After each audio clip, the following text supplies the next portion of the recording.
bienvenue à tous pour un nouveau live de La France au cœur qui est donc retransmis en direct sur YouTube.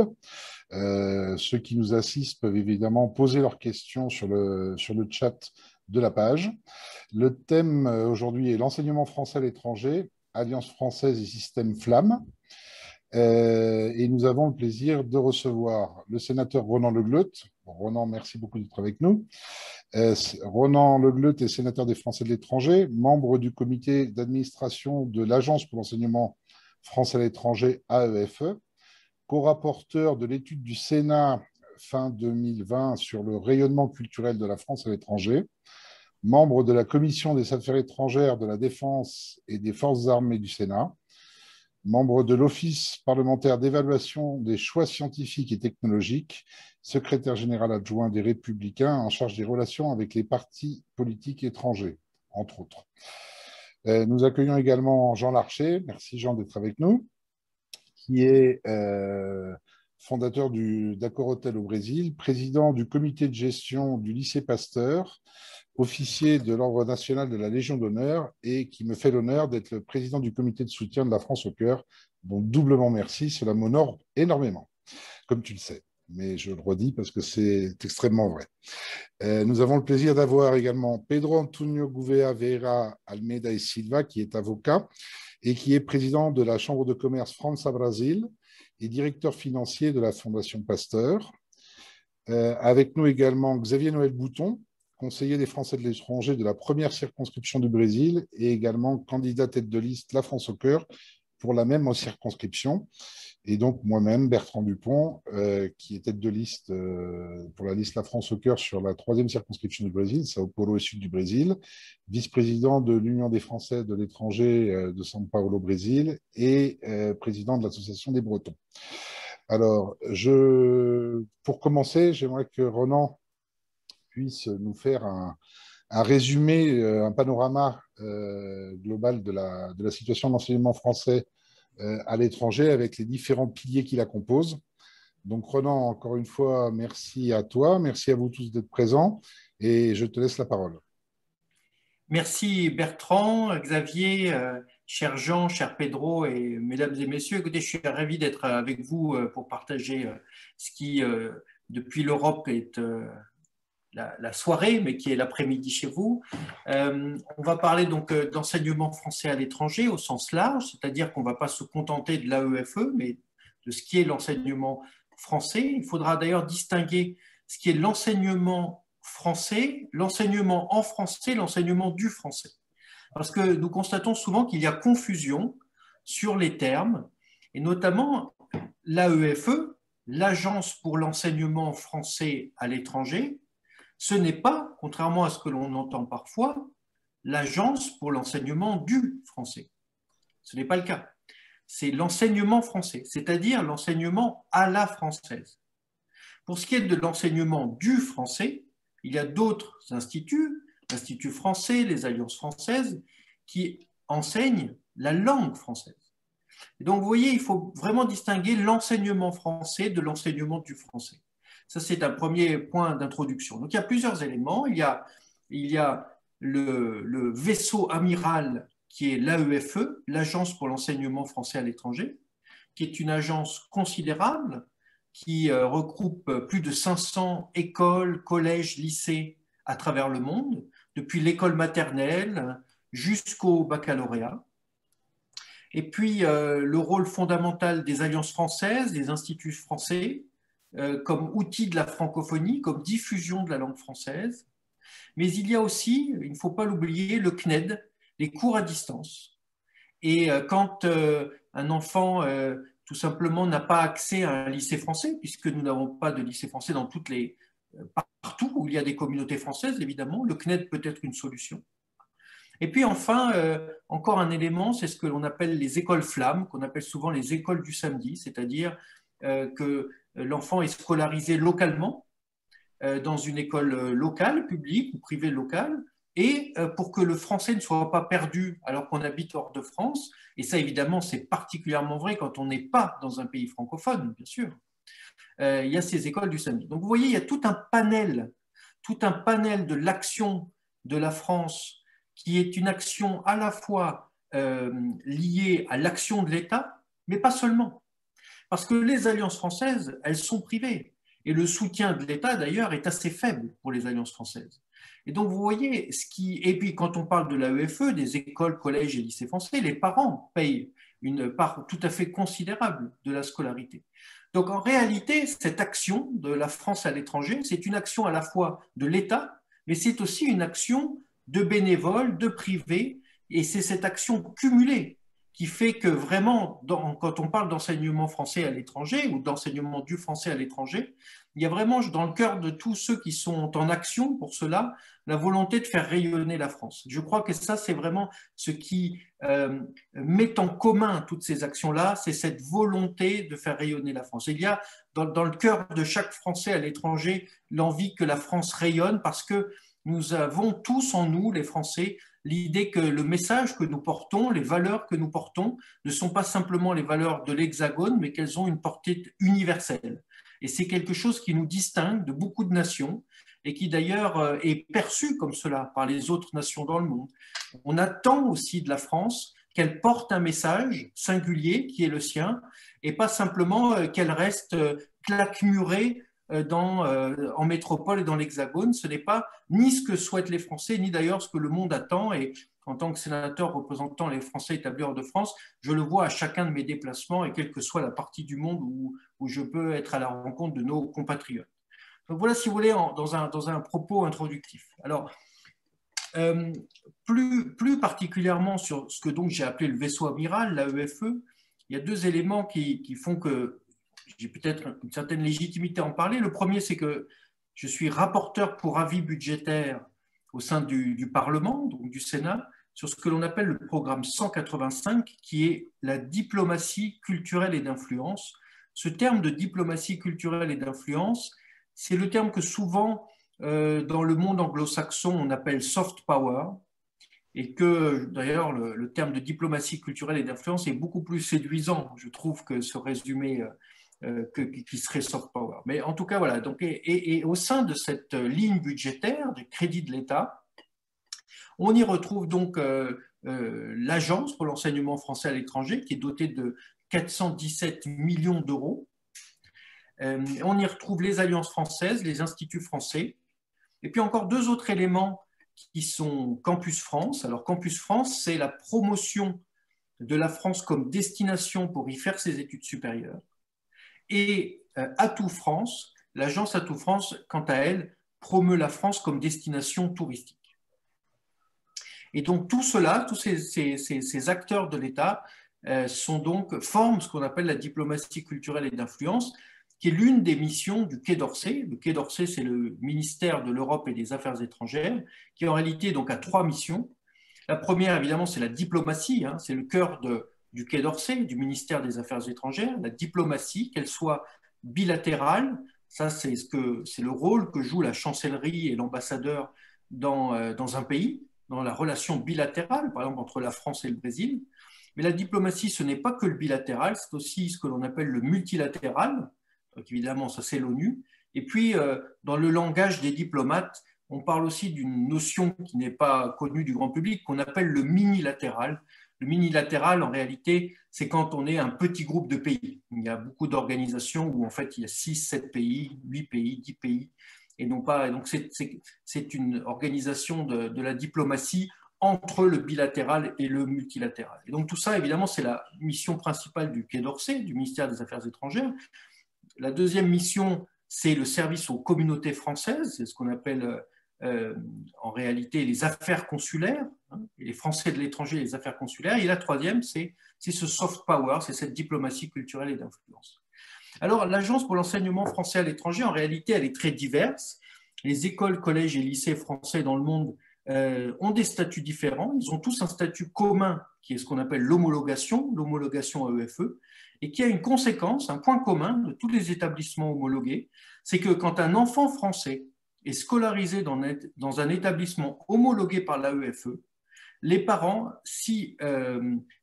selon des critères de revenus, les parents peuvent demander une bourse scolaire. Ça, c'est le point commun entre tous les établissements homologués.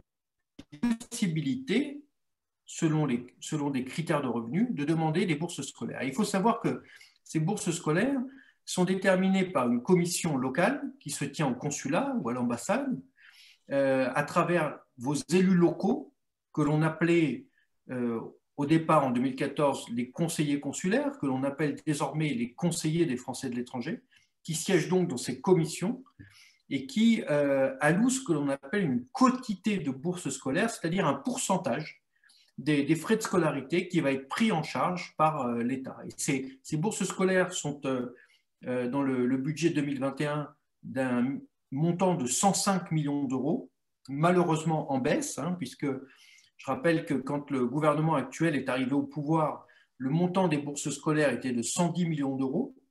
On a donc une baisse de 5 millions d'euros. Alors, effectivement, peut-être qu'une baisse de 5 millions d'euros, ça peut sembler une baisse, quand on passe de 110 à 105, ce n'est pas une baisse spectaculaire, mais pour bien comprendre qu'en réalité, cette baisse est plus forte qu'on ne le perçoit, c'est parce que le nombre d'établissements qui font partie du réseau, c'est-à-dire le nombre d'établissements homologués, lui, est en croissance. C'est-à-dire qu'il y a de plus en plus d'homologations d'établissements existants, privés, qu'on appelle les établissements partenaires, qui obtiennent l'homologation de l'AEFE. Et donc, il y a un accroissement du nombre d'établissements homologués. Cela signifie donc qu'il y a un accroissement du nombre d'élèves dans le réseau de l'agence. Et quand on cumule l'effet d'une baisse des bourses et d'un accroissement du nombre d'élèves, immanquablement, cela a comme conséquence une baisse par élève des bourses scolaires. Et ça, évidemment, c'est quelque chose quand, notamment, on se bat pour que les classes moyennes puissent accéder à l'enseignement français à l'étranger, et en particulier quand il y a plusieurs enfants, puisque, évidemment, même s'il peut y avoir éventuellement des tarifs dégressifs par enfant, il y a quand même évidemment une charge plus lourde à porter quand il y a plusieurs enfants, et donc financièrement, cette baisse relativement des bourses scolaires dans un contexte où le nombre d'élèves augmente, vous voyez, à un moment, l'équation ne fonctionne plus. Donc, on est dans ce contexte-là. Et puis, en ce qui concerne les établissements, il y a eu, malheureusement, là encore, une politique mise en œuvre en 2017 qui a eu des effets que l'on peut quand même regretter. C'est qu'en 2017, donc, il y a une première décision qui a été prise de supprimer un montant de 33 millions d'euros qui était alloué à l'Agence pour l'enseignement français à l'étranger, et la suppression de 512 postes, malheureusement, étalée sur 4 ans, c'est-à-dire que ça s'est fait rentrée scolaire par rentrée scolaire. La première année, c'était à peu près 150 postes en moins, l'année suivante, à peu près pareil, 150, et ce pendant 4 ans. Et cette année, sur le projet de loi de finances 2021, on a encore eu, dans les lignes budgétaires de cette année, une suppression donc de 71 postes. Et donc, ça nous amène bien au moins 512 qui avait été annoncé en 2017. C'est donc quand même pas un bilan qui est très facile à défendre, me semble-t-il, pour le gouvernement qui pourtant, dans les mots, semble exprimer son attachement à l'enseignement français à l'étranger. Il y a parfois le sentiment que les mots et les actes ne sont pas tout à fait coordonnés. Et puis, quand on rentre vraiment dans le détail des budgets pour comprendre pourquoi est-ce que dans certains lycées, les frais de scolarité ont augmenté, en réalité, souvent, c'est la conséquence de décisions parisiennes, de décisions gouvernementales, et absolument pas la conséquence de la gestion locale, qui souvent, les établissements sont localement extrêmement bien tenus, extrêmement bien gérés, mais qui doivent appliquer des décisions qui viennent d'en haut, qui viennent de Paris. Et parmi celles-ci, il y a notamment le fait qu'un établissement conventionné ou un établissement en gestion directe, lors de l'arrivée au pouvoir en 2017 du gouvernement actuel, ils ont augmenté ce que l'on appelle la PFC, c'est-à-dire la participation financière contributive, c'est-à-dire le fait qu'en réalité, il y a une part des frais de scolarité qui remonte à Paris, ce qui est normal dans le fonctionnement du réseau. Cette participation financière contributive était de 6% en 2017 et elle est passée à 9% dans un premier temps. Et donc, mathématiquement, ça veut dire que cette participation financière a été augmentée de 50%. Quand cette participation passe de 6 à 9, ça veut dire qu'elle augmente de 50%. Et donc, évidemment, même si ça n'a été qu'un an, puisqu'en fait, c'est passé de 6 à 9, puis l'année suivante 7,5%, et l'année encore suivante, on est revenu à 6%. Mais il n'empêche que pendant ces 2 années, c'est l'année à 9% et l'année à 7,5%, cela a exigé des établissements scolaires dans le monde de participer davantage que ce qu'ils faisaient jusqu'à présent. Et donc, ça a eu parfois comme conséquence une augmentation des frais de scolarité. Et je tiens à le dire ici, ce n'est nullement dû à la gestion locale, qui, elle, est toujours, en général, tous les exemples que j'ai sont des exemples où c'est très bien tenu, très bien géré. Mais évidemment, les décisions qui sont prises à Paris ont un impact localement. Et donc, voilà, tout ça pour dresser un tableau qui, malheureusement, n'est quand même pas un tableau très simple à défendre, me semble-t-il. Mais quoi qu'il en soit, il faut reconnaître tous ces éléments mis à part, que si vous voulez, si on prend plus de distance, il est vrai que beaucoup de pays dans le monde n'ont pas une politique comme celle de la France qui considère que ces écoles, collèges et lycées français à l'étranger sont importants. Puisqu'on parle quand même, in fine, même si, comme je le disais, avec par exemple les bourses, il y a une baisse de 5 millions, on parle quand même, in fine, d'un budget global. Bourse scolaire, 105 millions d'euros, plus AEFE, 417 millions d'euros, on est pratiquement au demi-milliard. Et donc, on voit bien qu'un demi-milliard d'euros du budget de l'État investi dans l'enseignement français à l'étranger, bourse et AEFE comprises, c'est une part importante, il y a une contribution importante de la France pour son réseau à l'étranger. Et ça, il faut le reconnaître, c'est quelque chose qui est une politique de long terme. Hein. Ça fait maintenant des dizaines d'années que la France considère que c'est important. Et donc, il y a une certaine continuité à considérer que l'enseignement français à l'étranger est une politique importante pour la France. Et là, je dis indépendamment, si vous voulez, des soubresauts de ces dernières années. Donc, voilà un petit peu un portrait un peu global.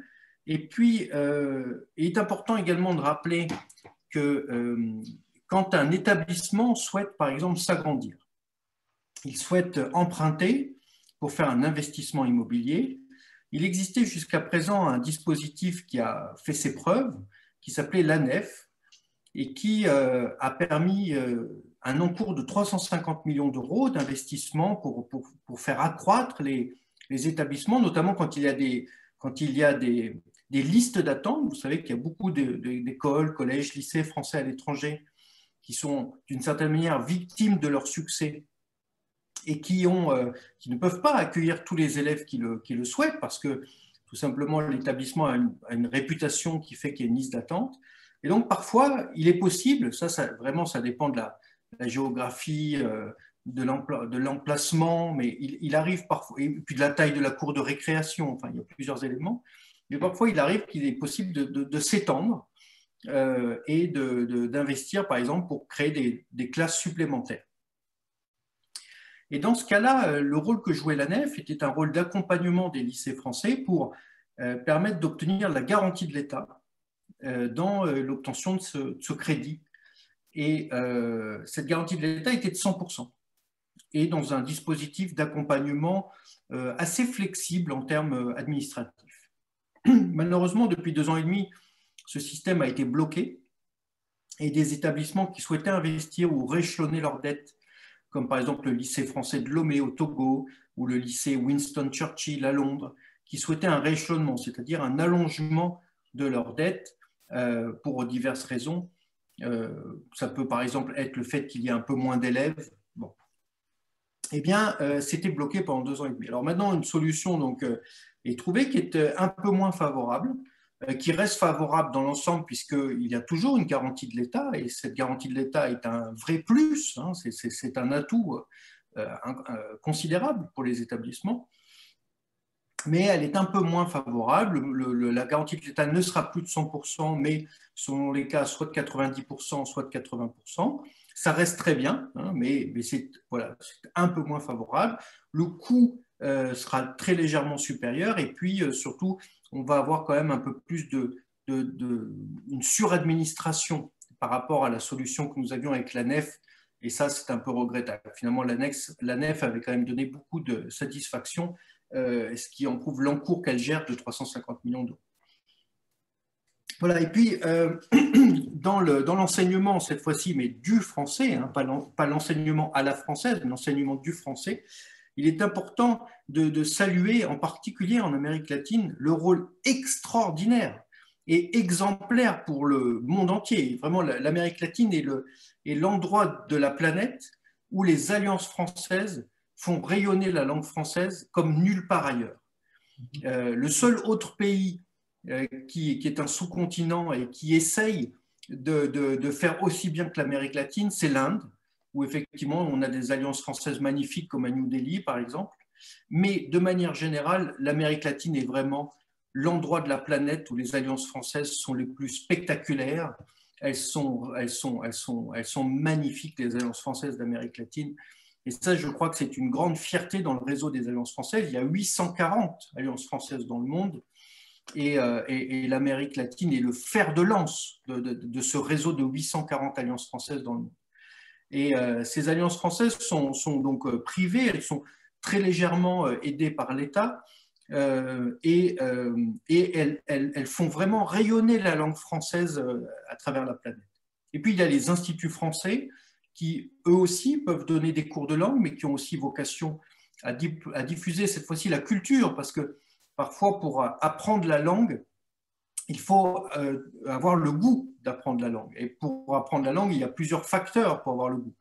Ça peut être, par exemple, de souhaiter suivre des études en France. Ça peut être le souhait de passer des vacances en France. Ça peut être le souhait également d'approfondir et de venir à la langue française par un artiste que l'on aime, que l'on admire et qui donne le goût de la langue française. Et donc, c'est pour ça que la diffusion de la culture française est aussi intimement imbriquée avec la diffusion de la langue.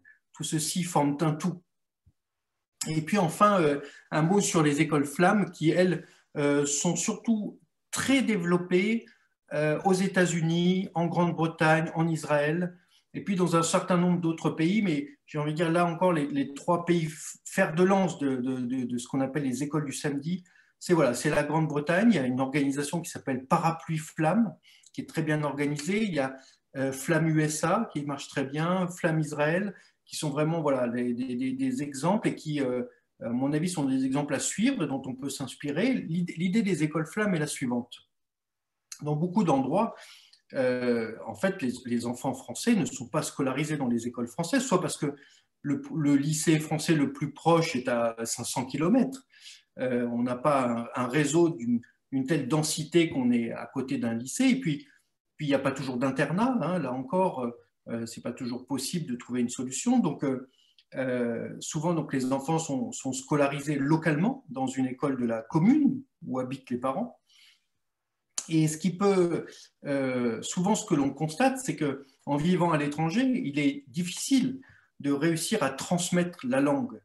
Alors, quand le couple, quand les deux sont français, quand la mère et le père sont français et que la langue de la maison est le français, évidemment, la langue ne se perd pas. On parle en français à son enfant et même s'il est scolarisé à l'école dans une autre langue, la langue se transmet. Mais la vraie difficulté, c'est quand on a un couple où l'un des deux parents est français et pas l'autre.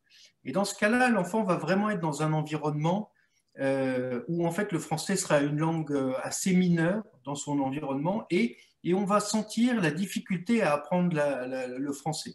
Et s'il n'y a pas un moment, un soutien par l'école ou des activités, eh bien la langue risque de se perdre. Et c'est la raison pour laquelle ces écoles flammes ont été inventées. C'est l'idée d'associations qui ont un soutien de l'État par le biais, là encore, de la UFE, notamment un soutien de lancement et qui souvent donnent des cours le samedi matin quand il n'y a pas classe. Et à ce moment-là, il y a plusieurs voies. L'idée, ce n'est pas vraiment d'enseigner le français, la langue, mais plutôt essayer de passer par ce qu'on appelle les DNL, c'est-à-dire les disciplines non linguistiques. C'est-à-dire enseigner une matière ou réaliser une activité, mais on réalise cette activité en français. Et l'idée que en fait, on puisse avoir par exemple une activité d'art plastique en français, avoir une activité sportive en français, ou bien enseigner une matière en français, par exemple de l'histoire, de la géographie. Ce n'est pas forcément l'enseignement de la langue française. Vous voyez, mais un enseignement d'une matière en français.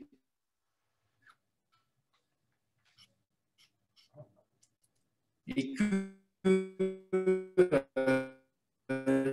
ces écoles du système permettaient, mais pas le deuxième parent, d'avoir comme ça un renforcement de l'apprentissage de la langue. Et donc, il existe des dispositifs pour aider ces écoles notamment à se lancer. Voilà un petit peu j'ai essayé de brosser un portrait un peu général. Merci Ronan. Oui, non, effectivement, le système Flamme est un système important et je crois que, en tout cas, sur notre programme pour les élections, c'est un système que l'on veut renforcer ainsi que ceux qui existent déjà. Avant de laisser la parole à Jean et à Pedro qui auront certainement des commentaires à faire plus précisément sur le lycée Pasteur de San Paolo, sur la Fondation Pasteur, sur le projet du grand lycée versus situation financière. Et puis j'aimerais qu'après on puisse parler également de l'éducation à distance parce que je crois que c'est la grande nouveauté que nous a ramené cette pandémie. Je voudrais rappeler comme tu as parlé de montants de bourse, de montants de perte de poste de professeurs titulaires, etc. Et puis on aime bien dire les choses comme elles sont. Il faut rappeler qu'il y a eu, lors de cette pandémie, un coup de pouce donné qui a été complètement bénéfique par le gouvernement pour les familles françaises au niveau des bourses, ainsi que pour les familles brésiliennes qui sont dans les lycées. Donc ça a été bénéfique. Et même si on est très très loin des 220 millions annoncés, puisque dans ces 220 millions, on a 20 millions qui correspondent au rapatriement des Français qui étaient bloqués à l'étranger, donc qui ne sont pas des Français à l'étranger. Et on a 100 millions d'avance trésorerie pour les lycées qui devaient initialement se transformer en subvention et qui est en fait un prêt qui va donc être remboursé par les établissements et qui va donc probablement générer pour les établissements qui l'ont pris soit une problématique de santé financière, soit une augmentation encore de frais d'inscription. Donc, quand on parle d'un plan de 220, en fait, si on commence à enlever le staff qui a été suspendu en 2020 et tout ce qu'il faut retirer de ça, on arrive plutôt aux alentours de 70, 80 millions que 220 millions. Je vais laisser la parole à soit à Jean, soit à Pedro par rapport à la réalité du lycée français. Et puis après, on pourra peut-être revenir sur l'éducation à distance, ainsi que sur les alliances françaises.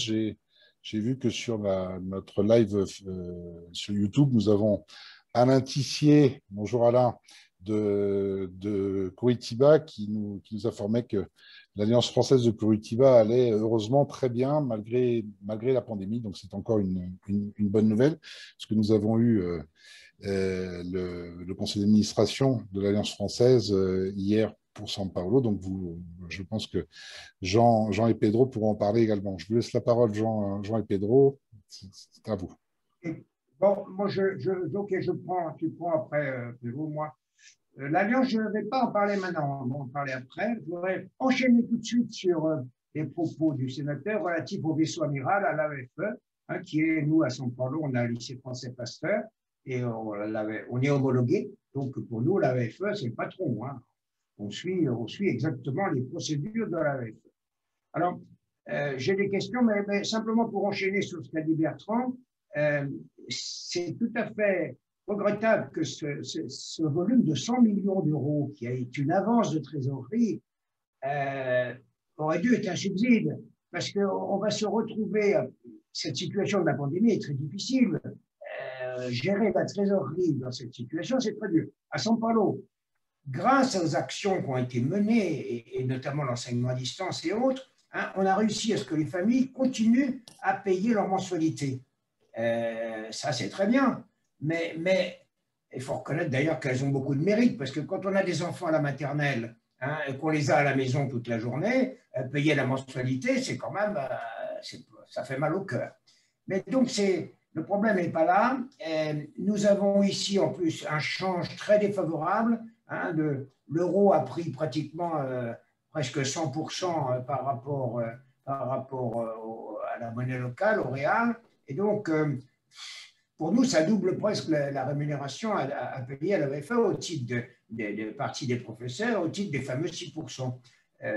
Donc, si on ajoute à ça le remboursement de l'aide qu'on peut recevoir, c'est quand même très lourd. Et je trouve que ça, c'est un point très important. Ces 100 millions devraient être transformés en subside définitif et non pas dans un prêt. Mais ce n'est pas à ça dont je voulais vous parler. Je voulais m'adresser aux membres, aux représentants, au conseil d'administration de l'AFE que vous êtes, hein, et que nous saluons d'ailleurs.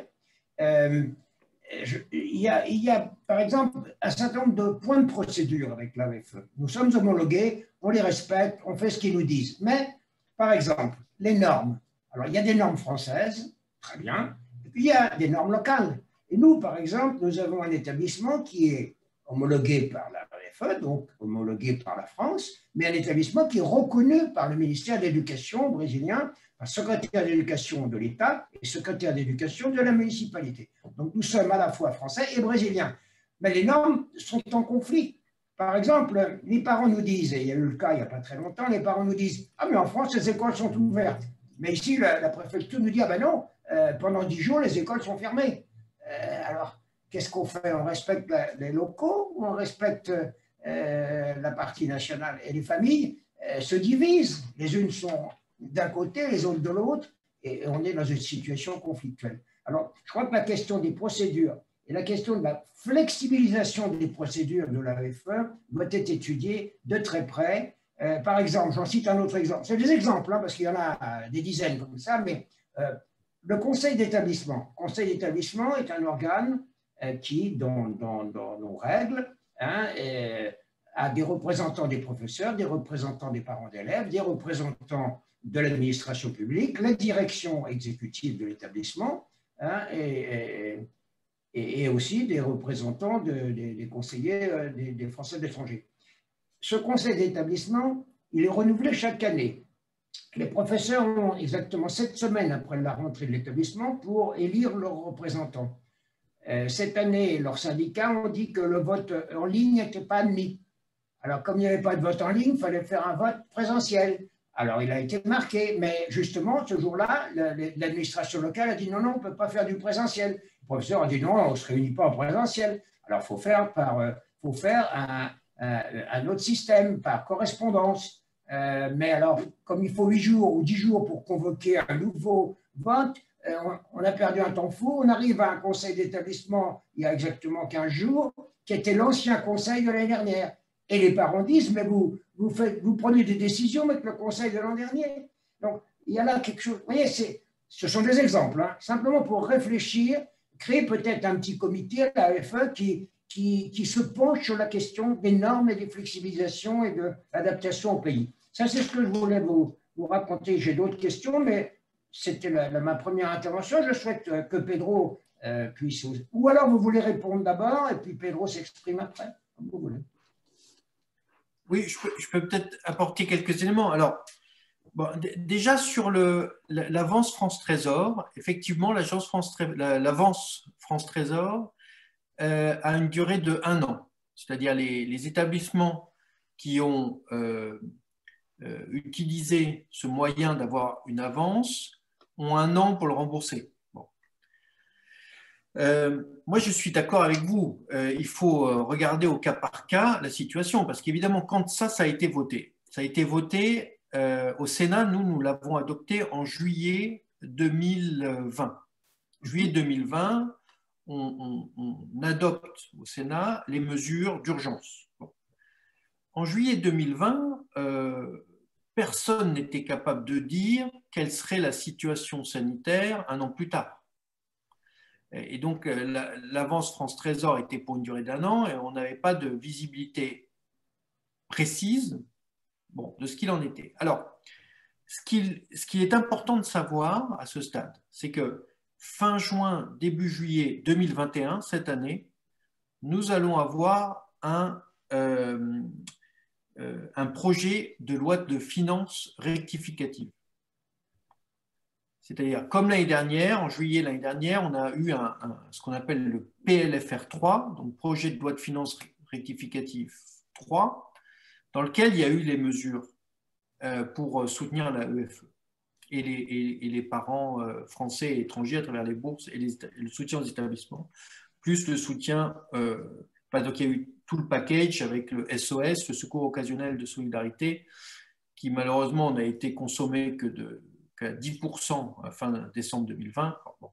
Mais donc, on a eu un projet de loi de finances rectificatif. Et ce que je vous annonce là, c'est que ce que l'on entend, donc, c'est qu'il va y avoir un nouveau plan de finances rectificatif. Et donc, fin juin, début juillet, ce sera l'occasion pour nous, parlementaires représentant les Français de l'étranger, de remettre ça sur le tapis, d'expliquer la situation de nos lycées et d'alarmer sur la situation d'un certain nombre d'établissements. Donc, on a des batailles au Parlement à mener justement pour les lycées français pour fin juin, début juillet. Donc ça, c'est la première chose que je voulais vous dire. La deuxième, c'est que sur tous les éléments où il faut tenir compte des spécificités locales, moi, je suis tout à fait de votre avis, je le partage, et ça fera partie des sujets que je mettrai à l'ordre du jour des prochains conseils d'administration de l'AEFE. Le président du Sénat, Gérard Larcher, m'a nommé récemment comme membre du conseil d'administration de l'AEFE et jusqu'à présent, je n'ai assisté qu'à un seul conseil d'administration. Mais lors des prochains conseils d'administration, je vous propose qu'on fasse un point avant le prochain conseil d'administration pour que vous me disiez bien ce que vous voulez que je fasse remonter. Voilà, c'est là l'utilité d'avoir des élus dans un conseil d'administration, c'est justement d'être en prise directe avec les établissements. Donc, préparons ça ensemble pour la prochaine fois. Vous me direz, on fera ça avec Bertrand, avec Xavier, avec Pedro, Jean, on fera ça tous ensemble. Et vous me direz quels sont les points saillants que vous voulez que je fasse remonter au conseil d'administration. Je le ferai lors de ce qu'on appelle les propos liminaires, notamment, qui sont les propos introductifs qui démarrent à chaque conseil d'administration de la EFE et qui sont des éléments qui figurent au procès verbal. Merci Ronan. Puisque tu vas avoir des discussions au mois de juin sur la rectification de la loi de finances, tu pourrais peut-être réclamer que Bercy nous redonne les 25 millions d'euros qui ont disparu sur le fonds SOS lors du vote de la loi de finances 2021, puisqu'ils en ont reconduit qu'une seule partie.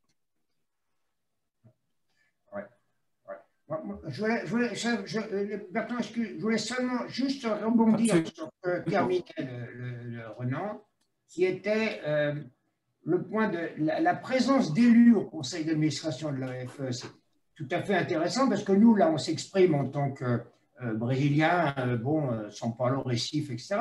Mais un élu français au Sénat, comme sénateur des Français de l'étranger, a des informations qui viennent de tous les lycées français à l'étranger, ou une bonne partie. Donc, il y a moyen de faire une synthèse et de poser au conseil d'administration des vrais problèmes, parce que certains sont peut-être spécifiques à un endroit, mais pas aux autres. Donc, je crois que c'est ça l'avantage. Oui, tout à fait. Pedro. Oui, merci. Tout d'abord, je vous remercie, monsieur le sénateur. Vous avez fait une introduction très intéressante sur les réseaux français à l'étranger, non seulement de l'AFE, mais de ceux de différentes agences françaises à l'étranger. Merci beaucoup, très intéressante. J'aimerais vous adresser un peu le projet Grand Lycée Pasteur. Je suis très impliqué dans ce sujet depuis 4 ans. Quand Jean m'a invité de participer du conseil délibératif de la Fondation. Tout d'abord, une petite remarque. Le cours homologué français, il est sous une fondation de droit privé brésilienne. Ça, c'est important à comprendre parce que au-dessus de cette fondation, il y a aussi le cours brésilien où il y a justement, au contraire, c'est l'apprentissage du français, c'est au contraire du cours homologué français. Et le projet Grand Lycée, c'est exactement de unifier autant les deux cours, le cours homologué français et le cours régulier brésilien. Alors, on a déjà commencé il y a 3 ans, l'unification. La fondation, elle avait 2 sites.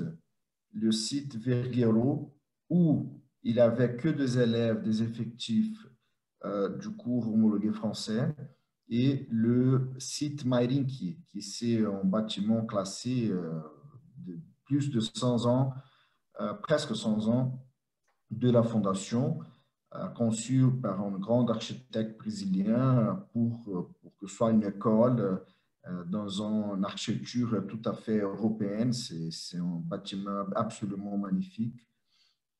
Et depuis 2 ans, on a commencé à mélanger. Il y a des élèves du cours homologué français qui sont aujourd'hui au bâtiment historique à Mairinque. Et on garde le site Vergueiro, qui c'est tout à fait, c'est 5 minutes en voiture du site Mairinque pour les maternelles, les petites sections, le TPS et le PS. Et ça, c'est l'ensemble du concept. On a travaillé presque un an et demi. On a fait un appel d'offres pour des cabinets d'architecture au Brésil. On a créé un comité de pilotage qui a été présidé par Jean Larcher. Et finalement, le mois de juillet dernier, on a approuvé à l'unanimité au Conseil délibératif de la Fondation le projet d'architecture. Et c'est un projet où à la fois, bien sûr, garde le bâtiment historique de Mairinque, mais c'est un projet d'une expansion tout à fait moderne d'équipements de sportifs, de salles de classe. C'est vraiment un projet qui attire l'attention de tous avec qui nous parlons pour ce héritage que nous voulons laisser à la ville de São Paulo et même pour l'État et même pour le Brésil, parce qu'on n'a jamais vu quelque chose pareil au Brésil aujourd'hui en faisant on peut dire, au même endroit, l'histoire et l'avenir et le futur. C'est très intéressant le projet. La question, c'est bien sûr, on a approuvé ça l'année dernière, mi-pandémie, le mois de juillet. On pensait que la pandémie serait un peu plus douce, décembre, janvier. Malheureusement, on a eu la reprise et bon, on est encore en train c'est la dernière phase de notre projet de trouver un financement. Et Jean et moi, nous avons constitué un groupe de travail avec des gens bénévoles qui sont avec nous, des consultants financiers, et nous travaillons d'une façon jour et nuit pour voir si c'est possible de se financer au marché brésilien en reais, parce que Jean vous a adressé la question du change, c'est vrai, c'est un risque peut-être qu'on ne peut pas prendre le risque de taux de change. Et apparemment, c'est possible. Et avec le décret présidentiel ou législatif, je ne sais pas, mais de financement pour l'expansion de lycées au monde, ça nous donne vraiment une perspective très intéressante auprès de financeurs brésiliens d'avoir ce prêt.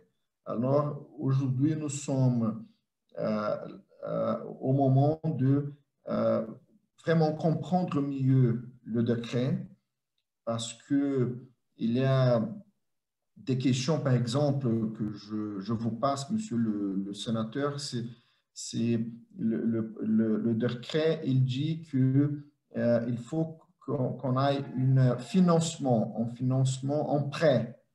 Et il y a certains mécanismes au Brésil comme des certificats immobiliers, qui c'est une façon de levier des fonds auprès d'institutions financières, mais ce n'est pas exactement prêt, mais c'est un quasi-prêt. Et nous pensons que ça peut tomber dans l'encadrement du décret, mais il faut qu'on discute là-dessus pour s'assurer que, parce que comme si on fait par un certificat immobilier, le coût du prêt sera un peu plus bas que si on fait un prêt en direct. C'est sûr que, bien sûr, avec une garantie de l'État français, ça déjà nous assure des taux d'entrée un peu plus intéressants. On a déjà parlé sur ce décret cette semaine, en effet. Jean et moi, on a eu une réunion avec une très grande banque brésilienne sur le sujet. Et je crois qu'on peut même faire l'inverse. Je crois qu'on peut-être peut avoir des banques qui seront intéressées parce qu'il existe une garantie de l'État français, parce que c'est une garantie AAA et que, à mon avis, ça peut donner ou attirer l'attention du marché des capitaux brésilien. Alors, après 4 ans, c'est là où nous y sommes. Je suis très optimiste d'obtenir ce prêt. Je pense qu'on travaille très proche avec l'AFE, sera, je dirais, essentiel pour accéder les fonds. Et je crois que, bon, sauf si Jean il a un avis différent, je crois que c'est faisable de boucler un accord avec une banque brésilienne dans les mois qui viennent. Je crois que c'est encore possible en 2021 d'obtenir ce prêt. Ça, ensuite, bien sûr, on a beaucoup de travail pour le travaux même, pour l'expansion, de poursuivre les travaux. Mais aujourd'hui, le plus important, c'est vraiment le prêt. Sur les trésoreries de la fondation du cours homologué français, comme Jean a dit, bien sûr, il y a une pression naturelle à cause de la pandémie. On a perdu des effectifs entre 2020 et 2021, mais surtout maternelle. Et pas grand-chose si on compare avec d'autres lycées. On a perdu 80 et quelques, c'est pas grand-chose, compte tenu que nous avons 1100. Je dis du cours homologué français. Si on rajoute le cours brésilien, la fondation, on a presque 1400, 1500 élèves. Mais en tout cas, on a la trésorerie suffisante pour faire face à les pressions qu'on a, bien sûr, des parents d'élèves. Je trouve que ce que Jean vous a adressé très important parce que sur le mécanisme AFE, qui est bien sûr, on suit en détail, mais on a eu des conflits et les conflits ne sont pas bien pour nous à cause de scolarisation, de mensualité que les parents doivent nous payer. Il y a toujours des négociations partout. Et quand on a on peut dire un tableau grise, on ne peut pas dire il faut suivre le gouvernement local, mais aussi, bien sûr, nous sommes dans le contexte AFE. Ça nous a posé des problèmes dans les derniers 2 mois. On a bien réussi, je crois, un succès auprès des familles. Ils ont compris la situation parce que ce n'était pas seulement le lycée de São Paulo, il y avait question au lycée de Rio et à Brasilia aussi. mais aussi dans les écoles brésiliennes. Ils avaient aussi des problèmes avec les parents d'élèves. C'est normal, je crois que c'est un monde entier pendant la pandémie, même les universités américaines, je sais qu'elles avaient des problèmes, les grosses. Alors, ce n'est pas une question du lycée même. C'est vrai que les remontées de fonds à l'AFE, à nous, l'idéal, c'est Jean, il a déjà écrit comme président du comité de gestion de faire, de rapporter un peu les paiements et même à cause du taux de change, il faut bien travailler pour qu'on ne soit pas au futur dans une pression de trésorerie plus importante que nous sommes aujourd'hui. Mais en tout cas, je trouve que c'est important à vous passer, monsieur, que dans les dernières 3 années, on a déjà commencé le projet Grand Lycée Pasteur. On a fait des travaux aujourd'hui au montant de 15 millions de reais. Et on a fait la modernisation des salles de classe, on a fait la modernisation de tout le système d'enseignement. Et ça nous a permis de faire sur un week, une semaine, rapidement de sortir l'année dernière du présentiel au EAD. C'était parce que nous avons fait des gros investissements au site Mairink et au site Vergueiro, mais surtout à Mairink. Et je crois que le message, c'est un message vraiment, on trouve que la communauté, l'ensemble de la communauté française, elle est très contente.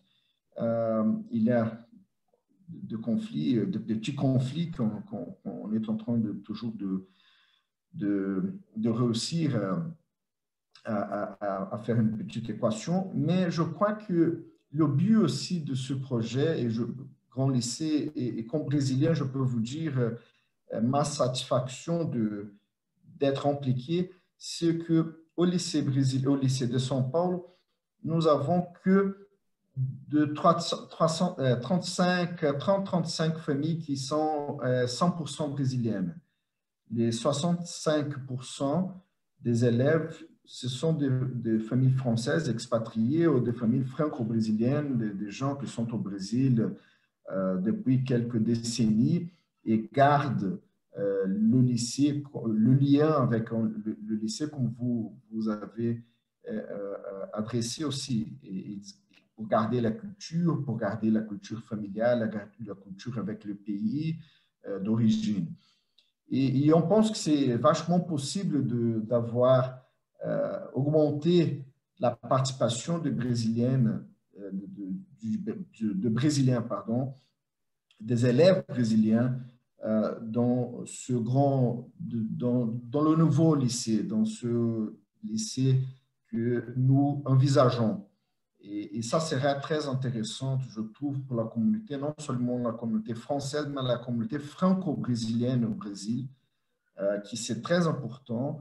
Le lien du pays de la France avec le Brésil dépasse bien sûr au-delà de la question économique. Bien sûr, on a tout le CAC 40 au Brésil, mais l'attachement des Brésiliens, je peux vous dire pour ma famille, avec la France, c'est énorme. Et je crois que ça va aussi aider les relations franco-brésiliennes d'une façon générale à avoir un projet aussi important à la plus grande ville de l'Amérique latine. C'est ça, me remarque à vous, monsieur le sénateur. Merci beaucoup. J'ai bien aimé à nouveau votre intervention et merci aussi Bertrand, Xavier et Jean pour nous donner l'opportunité d'adresser à vous ce projet que je trouve remarquable.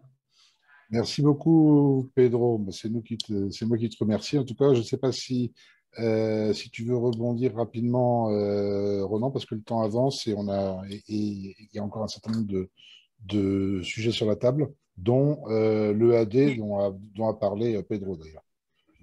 Juste un mot pour dire que, cher Pedro, cher Jean, vraiment, le projet que vous portez, avec toute la communauté éducative de grands lycées Pasteur est un projet magnifique à 2 titres. Premièrement, parce que, on en a parlé en introduction, c'est ça, œuvrer pour le rayonnement de la France dans le monde. C'est un projet de rayonnement, justement. Et donc, d'une certaine manière, vous l'incarnez à merveille par ce projet. Et puis, l'autre élément, c'est que dans des projets de cette nature, il y a une dimension diplomatique forte. C'est-à-dire que c'est un accroissement, un resserrement des liens qui existent entre la France et le Brésil. Et donc, ce que vous portez est bien plus grand, bien plus fort que simplement la scolarisation d'enfants dans cette ville, qui est la plus grande du continent. Mais en réalité, cela va bien au-delà. C'est l'amitié entre la France et le Brésil qui s'incarne dans ce projet. Donc voilà, c'est ça que je voulais vous dire. Ce que vous portez est supérieur au projet lui-même. Et puis, alors sur le décret, ce qu'il faut bien évidemment avoir en tête, c'est qu'il vient de sortir, hein, il y a moins d'1 mois, et que pour le moment, aucun projet n'est né de ce nouveau décret. Donc, on est vraiment en phase d'expérimentation. En tout cas, ce que l'on sait, c'est que la porte d'entrée pour les établissements localement, la porte d'entrée, c'est l'AEFE. C'est-à-dire que ce que l'on sait, c'est que l'AEFE instruit le dossier. Voilà. L'AEFE instruit le dossier. Et à ce titre, en tant que membre du conseil d'administration de l'AEFE, j'aurai donc sans doute un peu mon mot à dire et sachez que je soutiendrai ce projet. Merci. Je te rappelle. Attends, c'est très important parce que nous sommes déjà inscrits à l'AEFE avec ce projet. On a déjà posé notre candidature. Et Ronan a promis de venir très rapidement au Brésil, d'ailleurs. Ça ne s'est pas fait à cause de la pandémie, mais dès que possible, on t'attend à l'aéroport. Alors, je voudrais revenir sur sur l'Alliance française et 2 sur l'EAD, parce que l'EAD, l'éducation à distance, a été mis en place aussi bien au niveau du lycée, au niveau des lycées, avec plus ou moins de succès, et au niveau des alliances françaises. Et je pense que c'est une tendance qui, en tout cas pour l'Alliance française, présente une réelle opportunité de pouvoir toucher de nouveaux élèves. Et pourquoi pas, d'ailleurs, penser à une adaptation du système FLAM qui permette de prendre cette variable en considération. Parce que sur un pays continental comme le Brésil, par exemple, en particulier dans la circonscription de Xavier, ou même dans la mienne, par exemple, sur le Rio Grande do Sul, il n'y a pas de lycée français. Et pourquoi pas penser à un système FLAM sur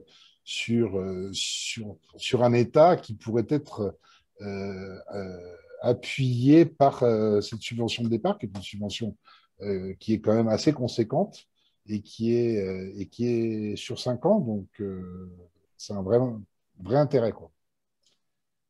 Pendant, effectivement, donc ce qu'on appelle donc les écoles du samedi, les écoles flammes, sont des beaux projets qu'il faut mettre en œuvre. Il faut voir, il faut qu'il y ait un groupe. En général, il y a un groupe de parents.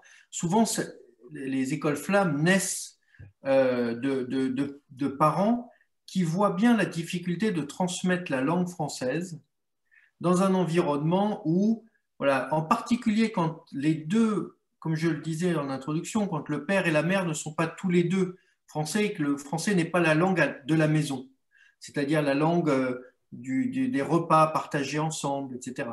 Qu'en réalité, la langue de partage, la langue de la famille est la langue du pays. Et dans ce cas-là, la transmission de la langue, on s'en rend compte au début, souvent, il y a un peu de naïveté. C'est-à-dire qu'on se dit, de toute façon, on a tellement appris que les enfants étaient des éponges, qu'ils apprenaient sans effort. En réalité, ce n'est pas vrai.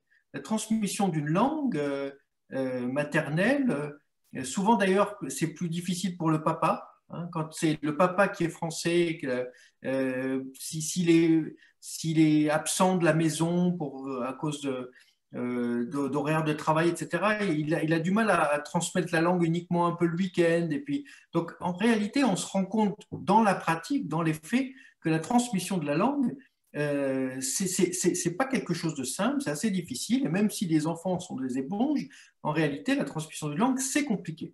Et donc, c'est pour ça qu'il faut un soutien extérieur. La famille seule, souvent, n'y parvient pas. Et c'est pour ça que ces écoles, justement, avec l'arrivée d'enseignants et puis enseigner est un métier. C'est pas parce que c'est une langue maternelle qu'on sait enseigner sa propre langue. C'est pas vrai. Donc, réussir à transmettre est quelque chose puis tout le monde n'a pas un rôle de pédagogue. Enfin, vous voyez, c'est pas simple de transmettre la langue. Et donc, c'est pour ça que ces écoles flammes compensent un peu cette dilution de la transmission de la langue. Et donc, beaucoup souvent viennent d'initiatives parentales. Ce sont des initiatives parentales qui créent ces écoles du samedi. Souvent, ce sont 2-3 parents qui font le même constat pour leurs enfants et qui se disent il faut qu'on agisse, il faut qu'on fasse quelque chose. Et donc, il existe ce qu'on appelle la subvention de lancement, la subvention de démarrage, pour aider au lancement de ces écoles, le temps qu'elles trouvent aussi sa place, c'est-à-dire sa clientèle, c'est-à-dire suffisamment de parents pour faire vivre et pour pouvoir payer les professeurs. Donc, il y a besoin d'un coup de pouce au démarrage. Et malheureusement, nous avons constaté, ça fait partie des propositions que portent notamment Bertrand, notamment Xavier et d'autres, c'est l'idée qu'aujourd'hui, dans une association flamme qui va créer une nouvelle école du samedi dans une autre ville que celle où il est implanté, ne bénéficie pas de la subvention de démarrage, ne bénéficie pas de la subvention de lancement parce que c'est la même association. Et donc, cela exige de faire beaucoup de paperasse, beaucoup d'administratifs, de recréer une nouvelle association pour pouvoir bénéficier de cette subvention de lancement. Eh bien, la proposition que nous formulons j'ai très bon espoir que nous arrivions à convaincre le plus grand nombre. Hein. Le nombre de personnes qui rejoignent cette cause sont de plus en plus nombreux. C'est l'idée qu'une association qui crée une nouvelle école flamme dans une nouvelle ville puisse bénéficier de la subvention de lancement sans avoir à créer une nouvelle association. Et notamment, je pense au président de la FAPE, qui est la Fédération des associations de parents d'élèves à l'étranger, qui est un Français qui s'appelle François Normand, a publiquement exprimé son soutien à ma proposition de subvention de lancement dans une autre ville. Donc, vous voyez, ça prend de l'ampleur et plus nous serons nombreux à défendre cette idée, plus elle a de chances d'aboutir. Merci Renan. Alors, tu m'as plusieurs fois parlé, lors de nos nombreuses conversations, parce qu'on se parle plusieurs fois par semaine, de ta préoccupation par rapport au futur à moyen terme, en termes financiers, sur plusieurs alliances françaises, en me disant que l'année critique n'était pas 2020, mais l'année critique est 2021. Donc, je ne sais pas si Jean veut faire un rapide bilan du conseil d'administration d'hier et de sa vision des alliances françaises au Brésil, sachant que c'est une réalité qui est complètement différente selon les villes et selon les zones. Oui, hier, de l'Alliance française, on a entendu effectivement, je pense qu'on ne va pas retracer ici tout ce qui s'est dit, d'abord parce que je ne l'ai pas tout en tête, et ensuite parce que le message essentiel, c'est qu'on avait des professeurs, on faisait de l'enseignement présentiel à l'Alliance française, et on avait très très peu de téléenseignement. Et puis la pandémie survient, et je pense qu'il y a une adaptation très très rapide grâce au directeur de l'Alliance qui a mobilisé son personnel et qui a su mettre en place des cours online, hein, comme on dit en bon français. Bon. Et ces cours ont très très bien fonctionné. La meilleure preuve, j'ai dit tout à l'heure qu'on a perdu à São Paulo environ 5% des élèves au lieu de 25 ou 30% ailleurs. Ce qui veut dire que ça veut dire surtout que ce qu'on a mis en place a satisfait les populations clientes. Parce que si les élèves de l'Alliance française n'avaient pas considéré que c'était positif, efficace, ils auraient dit, bah, écoutez, ça va, on désiste. Eh bien non, les gens sont restés, donc ça veut dire qu'on a réussi. Et je dirais, ceci se transpose aussi au lycée français, où le proviseur, qui par ailleurs est critiqué pour 1000 raisons, parce que tous les directeurs dans tous les établissements, directeur général est toujours critiqué, hein, moi j'étais directeur général, je le sais. Donc, il a été critiqué, mais il a eu une énorme qualité, c'est que lui aussi a mobilisé ses professeurs très vite. Et en 15 jours, il a mis en place l'enseignement à distance. Et pas en copiant des programmes tout faits. Pas en allant chercher dans la bibliothèque du software, non, non. Pas du tout. En mettant en place des cours spécifiques du lycée Pasteur et administrés par les professeurs du lycée Pasteur. Même chose à l'Alliance française. Alors moi, je tire mon chapeau à ces gens-là parce qu'ils l'ont fait dans un temps record et ça a marché. Et ça a marché parce que, bon, il y a des gens qui disent, ouais, mais là, c'est vrai que pour les écoles maternelles, c'est pas génial. Hein. Au bout d'une demi-heure, un enfant de 3 ans, ben, il en a plein les bobines et il dit, ça va.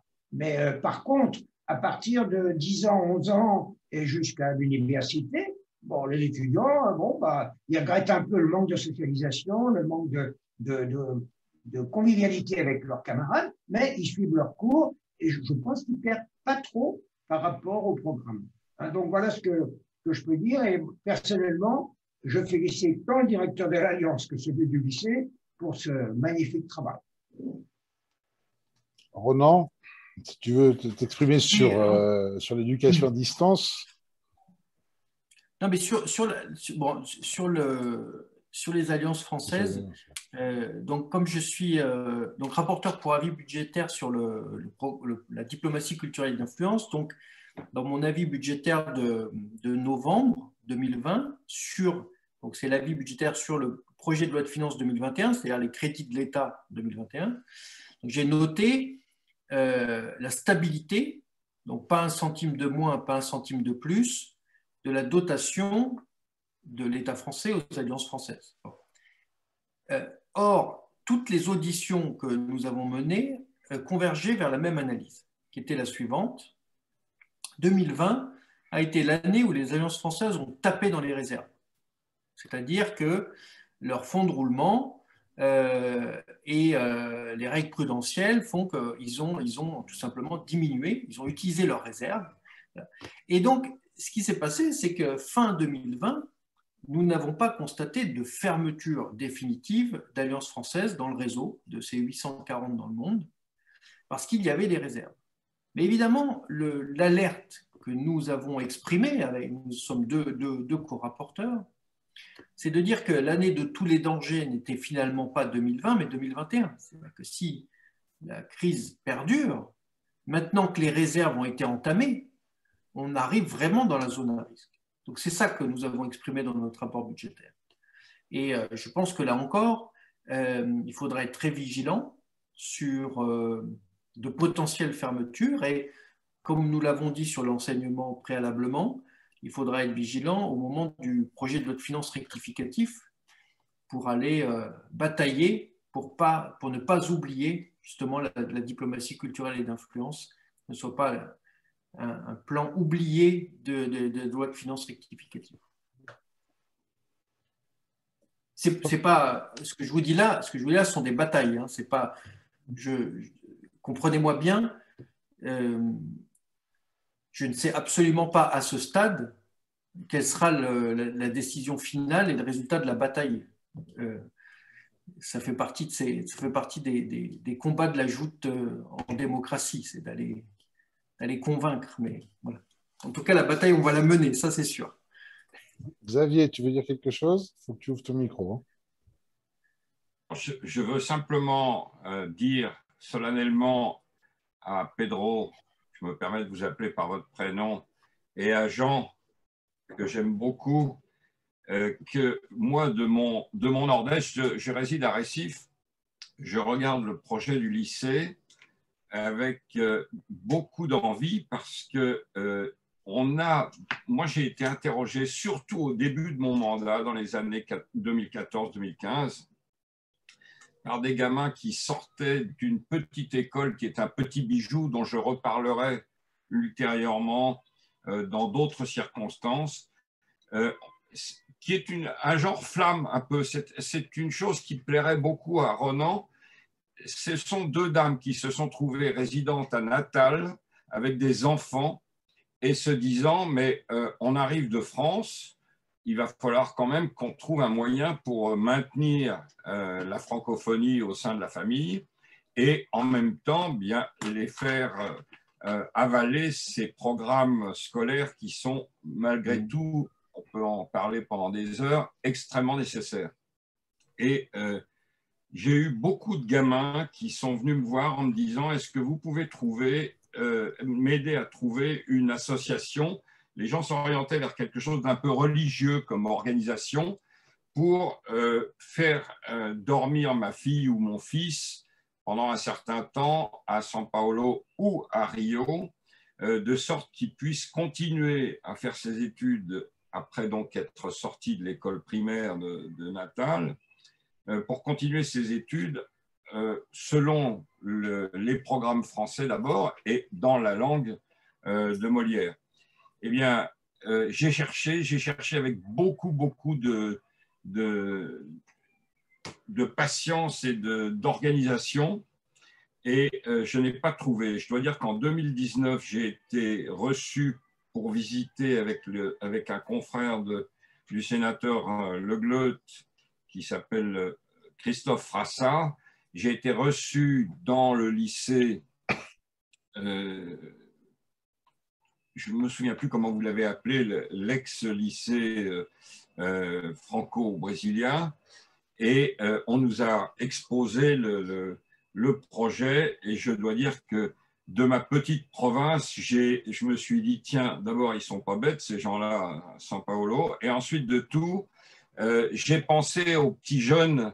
C'est toujours émouvant de voir un jeune un petit peu perdu à un moment de rupture dans ses études, et j'ai pensé à eux, et je me suis dit, ce sera peut-être là qu'on trouvera à terme, parce que je sais très bien que ça ne va pas débarquer dans 6 mois, c'est peut-être là qu'on trouvera une solution pour ces jeunes. Tout à fait, Xavier. Cette idée est tout à fait à l'ordre du jour, bien qu'elle ne soit pas l'urgence numéro 1, mais il n'est pas du tout exclu que dans le projet d'expansion qui est en route, il y a sur le terrain un espace qui est réservé pour un futur internat, un internat de maximum 50 lits. La grande difficulté est de convaincre la Fondation que c'était quelque chose de viable et de gérable. Parce que gérer un internat avec des adolescents, ce n'est pas évident. Hein. Il faut être très, très prudent. Voilà, c'est la difficulté. Parler à un ancien interne, mon cher. Oui, mais je l'ai été aussi. Donc... Moi aussi. Ça fait 3 quand même. On est en majorité. Bon. Eh bien, écoutez, je ne sais pas si quelqu'un a un autre commentaire à faire. Renan, si tu veux donner le mot de la fin. Tout à fait. Écoutez, c'était un plaisir de partager ce moment avec vous. C'est quand même enthousiasmant d'entendre à la fois des bonnes nouvelles sur l'adaptation d'Alliance française au numérique, d'entendre des bonnes nouvelles sur des projets d'expansion.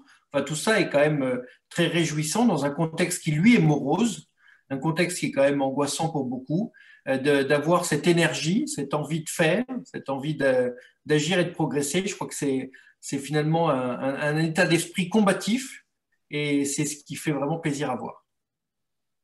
Écoutez, merci beaucoup Ronan, merci Jean, merci Pedro, merci Xavier, merci à ceux qui ont eu la patience de nous regarder sur YouTube. J'espère que ça a été utile pour eux. Et puis, à très bientôt dans un nouveau live, sachant qu'il y en aura encore un avant la période des élections. Et indépendamment des résultats, il y en aura d'autres après, puisque notre travail n'a pas commencé la veille des élections, ne se terminera pas le lendemain non plus. À bientôt. Merci à tous. OK. À bientôt. Merci, Bertrand. Félicitations. Bon week-end.